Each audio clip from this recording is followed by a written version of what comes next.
governo. O presidente Bolsonaro tratou bastante do tema conosco, foi fruto também de reunião com vários ministros e alguns ministérios também acompanharam esse tema, como o Ministério da Agricultura, no que tange o quesito de segurança alimentar e nutricional, o Ministério da Educação, Ministério da Ciência e Tecnologia, e, por fim, as áreas sistêmicas, né, na Casa Civil, Segov e Ministério da Economia, que tivemos diversas reuniões, justamente para poder encaixar a execução e evolução do programa social e das políticas de transferências de renda dentro do teto, né, para que ele se execute observando a responsabilidade fiscal. Portanto, hoje de manhã, o presidente assinou essa medida provisória e foi pessoalmente entregar ao presidente Arthur Lira. E essa medida provisória, ela institui, portanto, o Auxílio Brasil.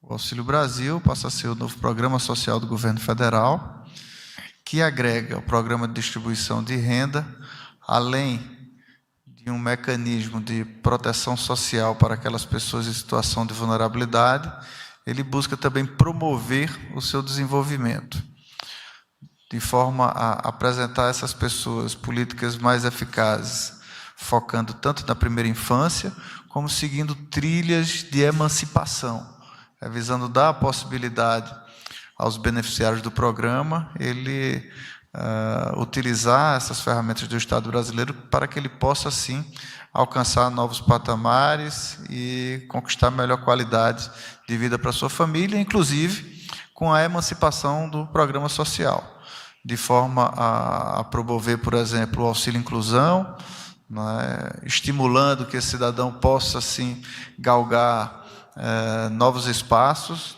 tanto na área social quanto na área econômica. A medida provisória também não versa sobre o valor.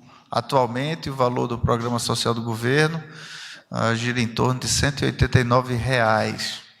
Esse é um ticket médio, pois no programa ele tem valor distinto para cada uma das situações em que a família se encontra, pelo número de familiares, pela sua idade, pela média da renda per capita dessa família. Então, diferente do auxílio emergencial, o programa de transferência de renda, ele tem um ticket médio. E o presidente Bolsonaro, hoje pela manhã, também reafirmou que pretende dar um reajuste de pelo menos 50% no ticket médio desse programa. Mas esse reajuste será anunciado muito provavelmente lá no final de setembro, pois para ele nós iremos primeiro enviar a Lei de Diretrizes Orçamentárias para o Parlamento e só depois, portanto, que iremos definir o valor específico desse reajuste. A MP, portanto, versa sobre a modificação, a forma de funcionamento desse programa. Fica à disposição para as perguntas. Daremos início às perguntas. Lembrando que é permitida apenas uma por profissional. Pedimos, por gentileza, que os jornalistas se atenham ao tema. Convidamos, então, Guilherme Mazui, do G1. Boa tarde, ministro. Tudo bem? Tudo bem. O presidente fala num reajuste mínimo de 50%, podendo chegar a 100%. Os senhores já sabem qual vai ser a fonte de recursos para custear esse aumento que deve ser anunciado, segundo o senhor falou, ali pelo final de setembro? Obrigado. Obrigado pela pergunta. O que nós visamos, inclusive com essas reuniões no Ministério da Economia, é que justamente a gente encontre fontes do orçamento que façam jus a esse incremento, a esse valor. Estava previsto inicialmente cerca de 18 bilhões de acréscimo para o ano de 2022, e esse recurso seria agregado ao orçamento já de cerca de 35 bilhões do atual programa de transferência de renda do governo. Para o ano de 2021, nós teríamos como já fazer jus a esse incremento orçamentário, assim como com ampliação do número de beneficiários, através de uma sobra de recursos do Bolsa Família, visto que com as parcelas do auxílio emergencial que se deram em paralelo à execução do programa Bolsa Família, parte do recurso do Bolsa Família deixou de se executar. E, portanto, isso gera um saldo do Bolsa Família que poderia, né, ser utilizado justamente nesse incremento do programa, né, do Auxílio Brasil. Então, esse é o foco que nós estamos observando para fazer jus tanto ao incremento do programa, na quantidade de beneficiários, quanto ao aumento do seu ticket médio. Convidamos Fábio Murakawa, do Valor Econômico.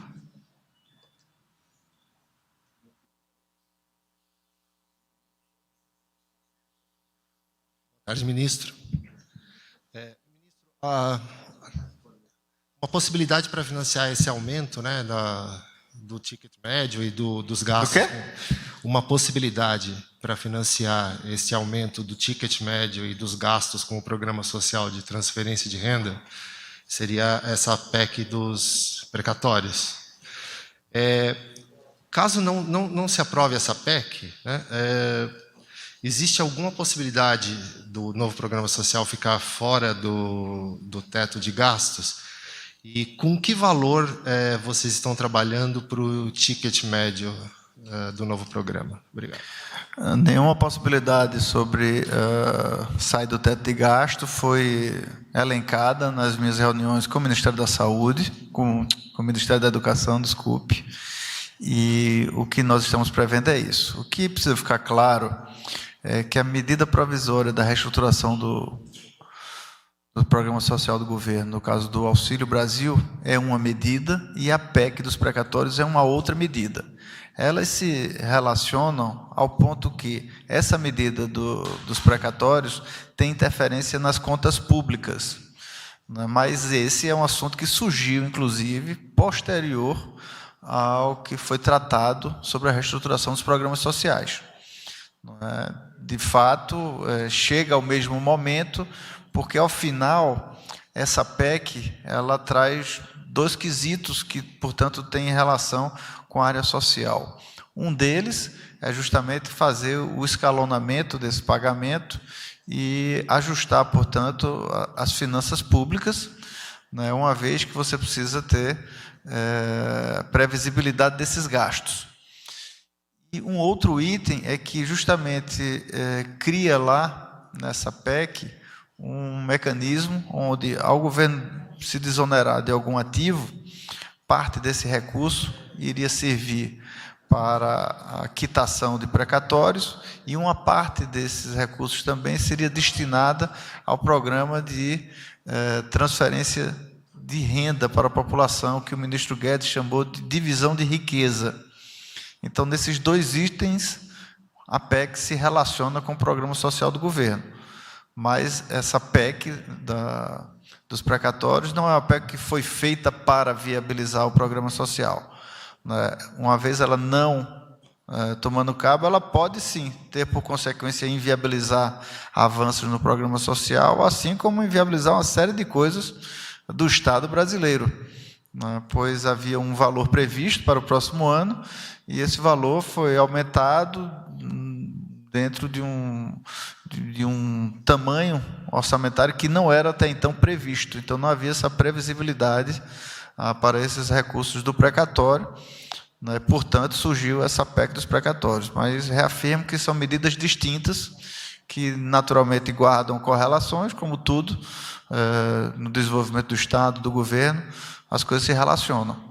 Não se trata, portanto, de interferência em decisão de mérito do judiciário. Vivemos numa república, né? Nós defendemos nossa democracia, inclusive a tripartição dos poderes. Então, não é o caso de interferir em decisão de outra esfera, mas é o caso de saber que são, né, se relacionam, e uma medida não pode, portanto, interferir totalmente na execução de assuntos que já estavam previstos para o ano seguinte. O ticket médio do programa hoje gira em torno de R$ 189,00, e o presidente Bolsonaro anunciou que pretende aumentar em pelo menos 50% esse ticket médio. E a decisão sobre essa mudança de valores se dará, como eu disse, provavelmente ao final do mês de setembro, pois ainda em agosto o governo deve encaminhar a lei de diretrizes orçamentárias. Com base nisso, com o avanço de todas essas medidas legais, o governo irá observar quais são os limites de gasto que tem para reforçar os programas sociais. Em seguida, Natália Fruê, do SBT.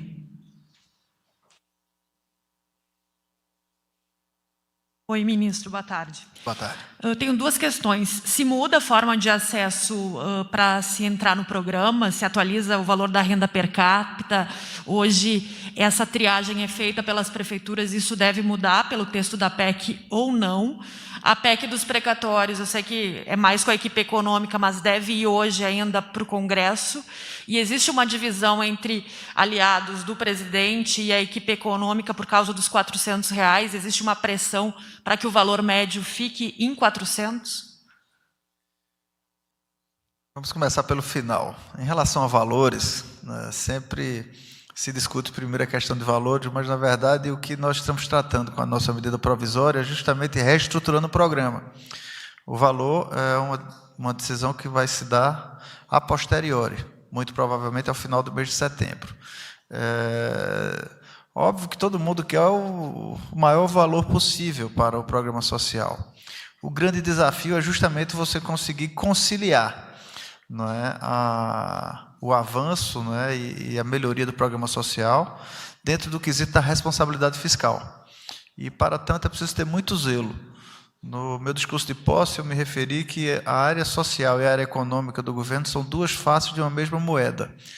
Isso se dá porque, quando a economia não vai bem, e é, portanto, sempre muito frágil, qualquer informação, inclusive de forma truncada, pode mexer em indicadores na área econômica.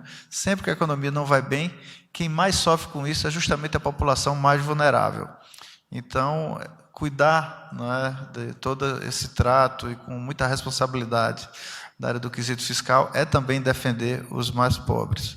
E, naturalmente, se almeja a maior quantidade possível de recursos, em especial nesse momento de enfrentamento à pandemia, nesse momento de retomada da normalidade econômica, para que isso também se reflita entre esses brasileiros, que muitas vezes observam, sim, um reaquecimento da economia, mas nem sempre isso se reflete em emprego, em ocupação para toda essa população. Então, nós precisamos estar atentos, porque, por um lado, nós queremos avançar, não só na eficácia do programa, como nesse ticket médio, então é naturalmente um desejo do governo, mas pelo outro ângulo nós temos, né, que agir de acordo com a responsabilidade fiscal, para que essa medida não sirva de argumento para nenhum desequilíbrio nas finanças, para que a nossa economia possa retomar, possa estar aquecida e que se reflita também de forma muito positiva para os brasileiros. Convidamos Vitória Abel, da CBN.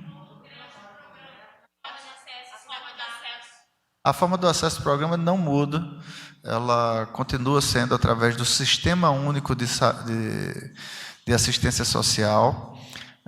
No Estado brasileiro nós temos o SUS, que é o Sistema Único de Saúde, e temos o SUAS, que é o Sistema Único de Assistência Social, igualmente federativo, tripartite, com participação do governo federal, dos estados e dos municípios. A maneira de operacionalização e de acesso ao programa se dá através do CAD único, o cadastro único, que trata justamente da população em situação de vulnerabilidade, onde você tem um cadastro muito amplo e que nós estamos também buscando aprimorá-lo.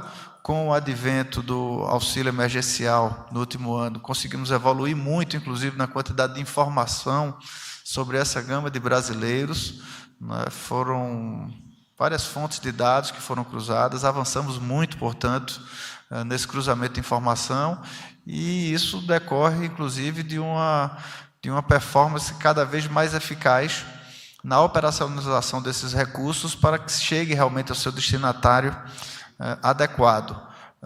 Todos vocês observaram muitas operações da Polícia Federal, muitas denúncias de fraude, inclusive, pessoas que se cadastravam no programa sem declarar todas as informações, mas hoje você tem uma quantidade tal de cruzamento de informações que já consegue filtrar bastante isso e melhorar a eficácia do Estado, né, na destinação desses recursos para o seu público-alvo definido. Então, continua da mesma forma, através do CAD único, e o que nós vamos cada vez incrementar mais, até porque isso serve não só em defesa do Estado brasileiro, como na eficácia dessas ações lá na ponta, é a utilização dos sistemas, da tecnologia de informação e comunicação, para que isso possa se dar da maneira mais eficaz possível. Mas permanece a mesma maneira de cadastro. E a PEC dos precatórios vai hoje? Se ela vai hoje? Acredito que sim. É uma pergunta para o ministro da Economia, mas muito provavelmente deve ser alguma questão de ajuste de texto. Não é? A medida provisória já está lá no Congresso, na mão do presidente Arthur Lira, e muito provavelmente, né, existem óbvio, questões burocráticas. Logo em breve já deve estar apresentada lá a PEC dos precatórios. Convidamos Vitória Abel, da CBN, lembrando que é permitida apenas uma pergunta por profissional.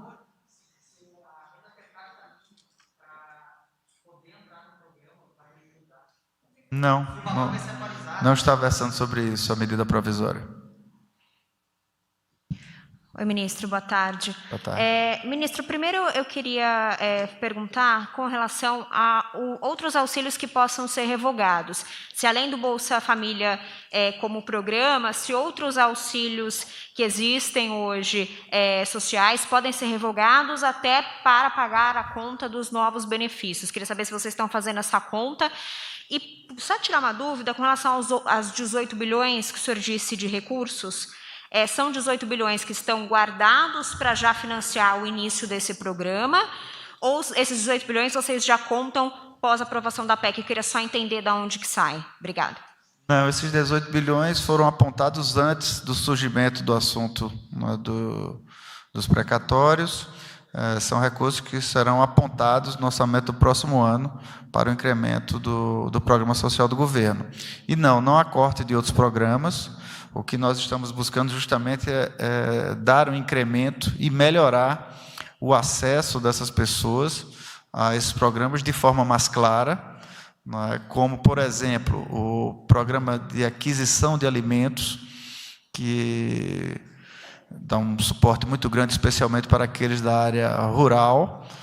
Esse programa, inclusive, tem uma modificação de nomenclatura, porque muitas vezes a pessoa lá na ponta não sabe direito quando se fala nas nomenclaturas aqui de Brasília, fica muito áspero isso quando chega lá embaixo, né? A pessoa fala PAA, então isso fica pouco palatável. Então nós estamos modificando o nome para Alimenta Brasil, que é justamente o Programa de Segurança Alimentar e Nutricional, que visa, né, assegurar a todos aqueles da agricultura familiar a garantia da aquisição dos seus produtos, do que ele produz. Atualmente, o PAA fornece até R$3.000 por ano na aquisição de produtos, né, produzidos por essas pessoas, e o que nós queremos é justamente buscar ampliar a maior quantidade possível, né, junto com assistência técnica, para que essas pessoas consigam, como eu disse, seguir trilhas que resultem, inclusive, na sua emancipação, que melhore bastante a sua qualidade de vida. Né? Imagina que, com a aquisição de alimentos, por exemplo, ele quase dobra o valor do que é atualmente o programa de transferência de renda, né, com a aquisição de alimentos na parte de agricultura, por exemplo. Um foco maior no quesito da primeira infância. Hoje nós temos o maior programa de visitação mundial para a primeira infância, que vai de 0 a 36 meses. Queremos, portanto, dar uma ênfase nessa política pública, que é crucial, né, para que a gente consiga fortalecer as gerações vindouras. Então, isso é muito importante. E está, ao mesmo tempo, correlacionado com a questão do Alimenta Brasil, uma vez que existe também o PAA Leite, e isso está relacionado, portanto, com a primeira infância.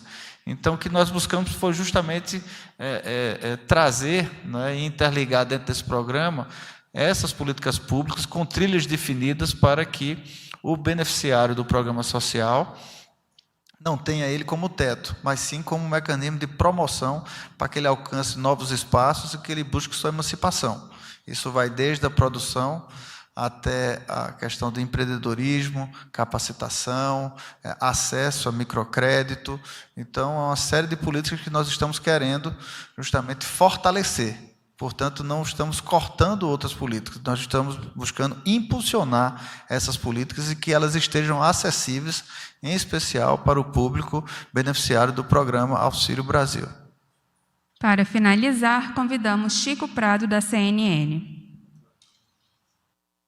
Boa tarde, ministro. Considerando que o presidente vinha defendendo aquele valor de R$ 400 e que hoje ele disse que o aumento, a ampliação será de pelo menos 50%, a gente entende então que o presidente já considera a possibilidade de não bater nesses R$ 400.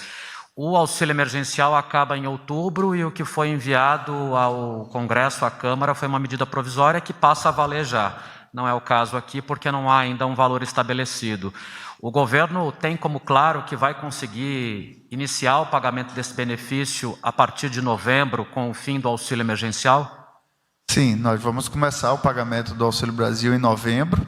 Outubro, essa última parcela do auxílio emergencial que foi postergado pelo presidente Bolsonaro em mais 3 parcelas, em mais 3 meses para a população. E o que ocorre é o seguinte, naturalmente o presidente Bolsonaro, que é um presidente que conversa com as pessoas, que vai até onde está a pobreza no nosso Brasil, que recebe muitas demandas de forma direta, inclusive da população brasileira, sabe, né, da dificuldade que essas pessoas estão passando, e ele quer, ao máximo, ampliar os benefícios sociais do governo para essas pessoas. Então, você recorda que há cerca de 3 meses se falava no valor de R$ 250 de ticket médio. Depois começou -se a se defender R$ 300. Na última semana, em especial, começou a se comentar o valor de R$ 400. Mas, desde sempre, nas minhas conversas com o presidente, nós sempre estávamos focados em fazer a readequação do programa para que esse programa de transferência de renda ele possa ser mais eficaz na transformação da vida dessas pessoas, para que ele seja não apenas uma compensação do Estado brasileiro para aqueles que estão em situação de vulnerabilidade, mas que ele possa propiciar essas pessoas a caminharem com as próprias pernas, a encontrar realmente benefícios do governo para que ela possa ascender da sua condição social. Então, o quanto mais nós pudermos chegar nesse número, esse é o desejo do presidente Bolsonaro. Só que, ao outro lado, ele tem que ter toda a responsabilidade com quesitos da segurança fiscal. Portanto, hoje, inclusive, ele manifestou que será de pelo menos 50% esse reajuste, mas ele tem buscado, inclusive, buscando até apertar o cinto em outras áreas do governo, para que cada vez mais a parte social seja uma parte que receba benefícios do governo social, especialmente nesse momento de enfrentamento à pandemia. Agradecemos a participação de todos e está encerrada essa coletiva de imprensa. Obrigado.